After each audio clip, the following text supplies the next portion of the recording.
ಪಶ್ಚಿಮ ಕರಾವಳಿಯಲ್ಲಿ ಕಡಲಿನ ಆರ್ಭಟ ಮಿತಿ ಮೀರಿದೆ. ಕ್ಷಣ ಕ್ಷಣಕ್ಕೂ ಕೂಡ ಅಲೆಗಳು ಅಪ್ಪಳಿಸಿ ಬರ್ತಾ ಇವೆ. ಅಲೆಗಳ ಎತ್ತರ 1 ರಿಂದ 1.5 ಮೀಟರ್ನಷ್ಟು ಹೆಚ್ಚಿದೆ.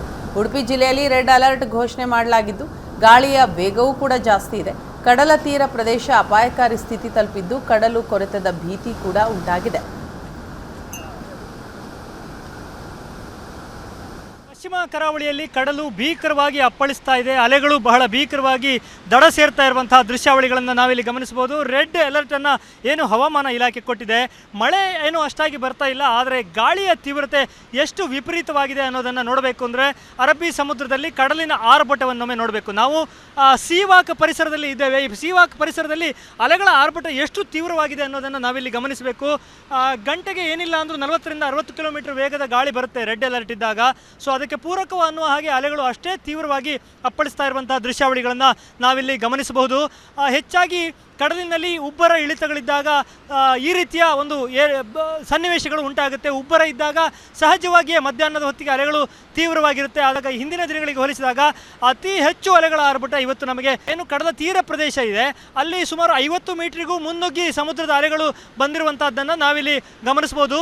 ತೀರ ಪ್ರದೇಶದ ಕಲ್ಲು ರಾಶಿ ಏನಿದೆ, ಅದಕ್ಕೆ ಅಲೆಗಳು ಒಂದೊಂದಾಗಿ ಹೊಡಿತಾ ಇರುವಂತಹ ದೃಶ್ಯಾವಳಿಗಳನ್ನು ಕೂಡ ನಾವು ನೋಡಬಹುದಾಗಿದೆ. ಇದು ಒಂದು ಪ್ರಾಕೃತಿಕ ವಿಕೋಪದ ರೀತಿ ಕಂಡರೂ ಕೂಡ ಪ್ರಕೃತಿಯ ಒಂದು ಸಹಜ ಲಕ್ಷಣ. ಇದು ಮುಂಗಾರು ಬಂದಾಗ ಈ ರೀತಿ ಅಲೆಗಳು ಆರ್ಭಟಿಸುವಂತಹದ್ದು ಸಹಜ. ಈ ಸಂದರ್ಭದಲ್ಲಿ ಯಾವುದೇ ಮೀನುಗಾರಿಕೆಯನ್ನು ನಡೆಸೋದಕ್ಕೆ ಅವಕಾಶ ಇರೋದಿಲ್ಲ. ಆಯಕಟ್ಟಿನ ಕೆಲವೊಂದು ಸ್ಥಳಗಳಲ್ಲಿ ಸಮುದ್ರ ಕೊರೆತ ಕೂಡ ಈ ಸಂದರ್ಭದಲ್ಲಿ ಉಂಟಾಗುತ್ತೆ. ಬಹಳ ಮುಖ್ಯವಾಗಿ ಬೈಂದೂರು ಭಾಗದ ಹಲವು ಪ್ರದೇಶದಲ್ಲಿ, ಕಾಪುವಿನ ಹಲವು ಪ್ರದೇಶದಲ್ಲಿ ವರ್ಷಂಪ್ರತಿ ಈ ಸಂದರ್ಭದಲ್ಲಿ ಅಲೆಗಳು ಆರ್ಭಟಿಸಿ ಸಮುದ್ರ ಕೊರೆತ ಉಂಟಾಗುವಂತಹದ್ದನ್ನು ನಾವು ನೋಡಿದ್ದೇವೆ. ಈ ಬಾರಿಯೂ ಕೂಡ ಸಮುದ್ರ ಕೊರೆತದ ಎಲ್ಲ ಸಾಧ್ಯತೆಗಳು ನಮಗೆ ಕಂಡು ಬರ್ತಾ ಇದೆ. ಅಲೆಗಳು ಎಷ್ಟು ತೀವ್ರವಾಗಿದೆ ಅಂತ ಹೇಳಿದರೆ, ಜನರು ಬೀಚಿಗೆ ಹೋಗಿ ಸಮುದ್ರದಲ್ಲಿ ಇಳಿದು ಆಟವಾಡೋದಕ್ಕೆ ಅವಕಾಶ ಇಲ್ಲ. ಯಾಕಂದರೆ ಮರಳಿನ ದಿಬ್ಬಗಳೇನಿವೆ ಅವೆಲ್ಲ ಪ್ರದೇಶವನ್ನು ಕೂಡ ಸಮುದ್ರದ ಅಲೆಗಳೇ ಆವರಿಸಿಕೊಂಡಿರುವಂಥ ದೃಶ್ಯಾವಳಿಯನ್ನು ನೀವು ಗಮನಿಸ್ಬೋದು. ತೀರ ಪ್ರದೇಶವನ್ನು ನುಂಗಿ ಹಾಕುವ ರೀತಿಯಲ್ಲಿ ಅಲೆಗಳು ಬರ್ತಾ ಇವೆ.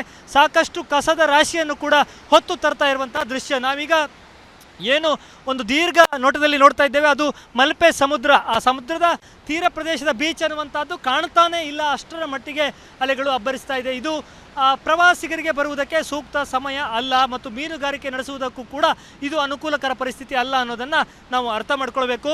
ಯಾವುದೇ ಆಳಸಮುದ್ರ ಬೋಟುಗಳು ಈಗ ಕಡಲಿಗೆ ಇಳಿಯೋದಿಲ್ಲ. ಅದೇ ರೀತಿ ನಾಡದೋಣಿಗಳು ಕೂಡ ಮೀನುಗಾರಿಕೆಯನ್ನು ನಡೆಸುವುದಕ್ಕೆ ಸದ್ಯ ಅವಕಾಶ ಇಲ್ಲ. ಒಂದು ದೂರದಲ್ಲಿ ನಾವು ಗಮನಿಸಿದರೆ ಸೈಂಟ್ ಮೇರೀಸ್ ಐಲ್ಯಾಂಡ್ ಏನು ಆ ಪ್ರದೇಶ ನಮಗೆ ಕಂಡು ಬರ್ತಾ ಇದೆ. ಇಡೀ ದ್ವೀಪ ಪ್ರದೇಶವೇ ಮುಳುಗಿದ ಹಾಗೆ ಭಾಸ ಆಗ್ತಾ ಇದೆ. ಅಷ್ಟರ ಮಟ್ಟಿಗೆ ನೀರಿನ ಅಲೆಗಳು ತೀವ್ರವಾಗಿದೆ ಅನ್ನೋದನ್ನು ನಾವಿಲ್ಲಿ ಗಮನಿಸಬೇಕು. ಅದಕ್ಕೆ ಪೂರಕವಾದ ವಾತಾವರಣ ಇಲ್ಲಿ ನಾವು ನೋಡ್ಬೋದು. ಇನ್ನು ನಾಳೆಯೂ ಕೂಡ ರೆಡ್ ಅಲರ್ಟ್, ಆರೆಂಜ್ ಅಲರ್ಟ್ ಇರುತ್ತೆ ಅನ್ನೋದನ್ನು ಹವಾಮಾನ ಇಲಾಖೆ ಹೇಳ್ತಾ ಇದೆ. ಸೊ ಪ್ರವಾಸಿಗರೇ ಇತ್ತ ಕಡೆ ಬರಬೇಡಿ, ಸಮುದ್ರವನ್ನು ದೂರದಿಂದ ನೋಡಬೇಕು. ನಿಜವಾದ ಸಮುದ್ರದ ಸ್ವರೂಪ ಹೇಗಿದೆ ಅನ್ನೋದನ್ನು ನೋಡಬೇಕು ಅಂದರೆ ಬನ್ನಿ, ಆದರೆ ನೀರಿಗೆ ಇಳಿಬೇಡಿ ಅನ್ನುವಂಥ ಎಚ್ಚರಿಕೆಯನ್ನು ಜಿಲ್ಲಾಡಳಿತ ಕೂಡ ಕೊಟ್ಟಿದೆ. ಉಡುಪಿಯಿಂದ ಕ್ಯಾಮ್ರಾಮನ್ ಹರೀಶ್ ಜೊತೆಗೆ ಶಶಿಧರ ಮಾಸ್ತಿಬೈಲು, ಏಷ್ಯಾನೆಟ್ ಸುವರ್ಣ ನ್ಯೂಸ್.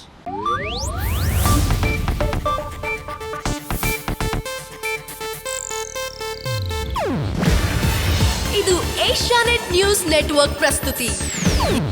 ನೀವು ನೋಡ್ತಿದ್ದೀರಾ ಏಷ್ಯಾನೆಟ್ ಸುವರ್ಣ ನ್ಯೂಸ್.